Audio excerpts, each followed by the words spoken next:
So let's look at one more ideal law problem. Go ahead and pause the slide and see how far you can go. And if you finish it, great. If you get stuck in the middle, that's okay. Just start the voice lecture again, and I'll go over how to do this.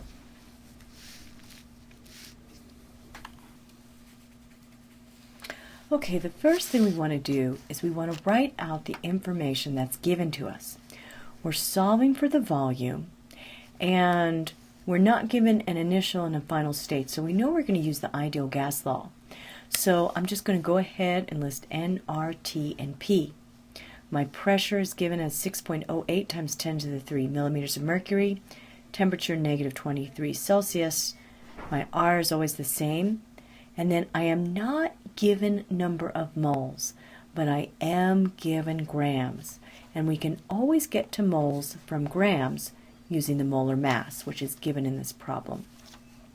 So if I look at my given information, I have to convert each one of these to the correct unit. I've got to get my grams to moles, I've got to get my Celsius to Kelvin, and I've got to get my millimeters of mercury to ATM, or atmospheres.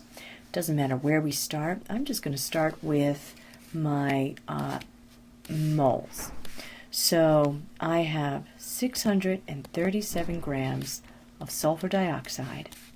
I am given that the molar mass is 64.07 grams.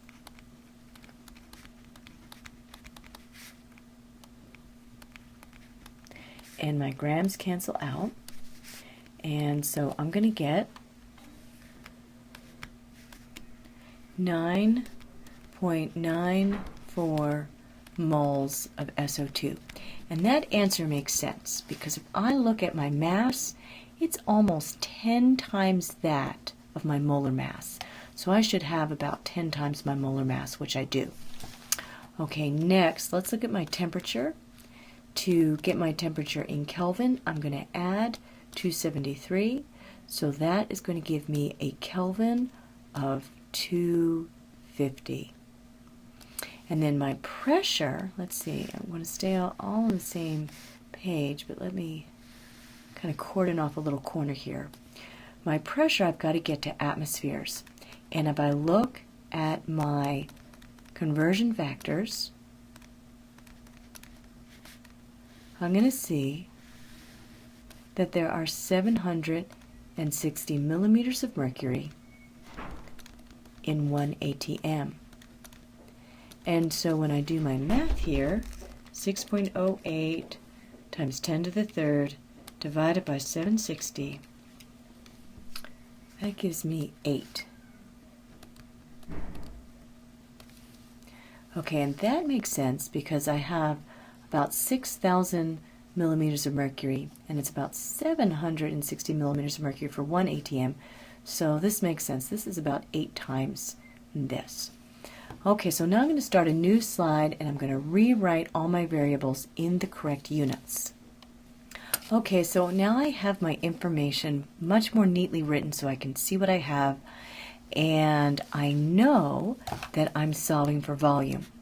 And so because I'm solving for volume, I know that this is the equation that I'm going to use.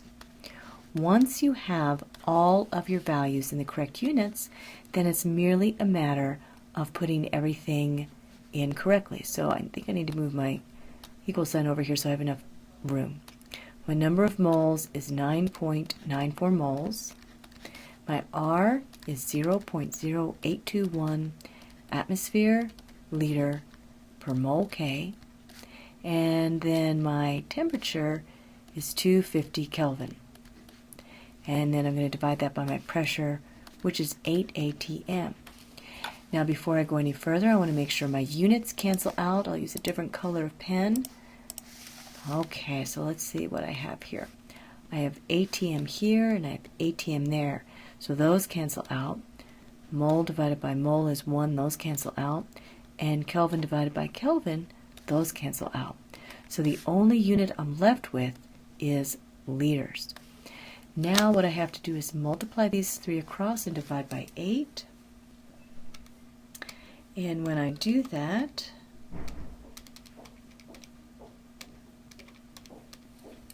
I get 25 liters. Or I guess 26 liters. I better put it in 3 sig figs. Better check my values up here. 2 sig figs is my least amount, so it's going to be 26 liters. So if you got this correct, then give yourself a pat on the back. And if you didn't get all of it quite right, don't worry, just a little bit of practice, and you'll be able to get this in no time.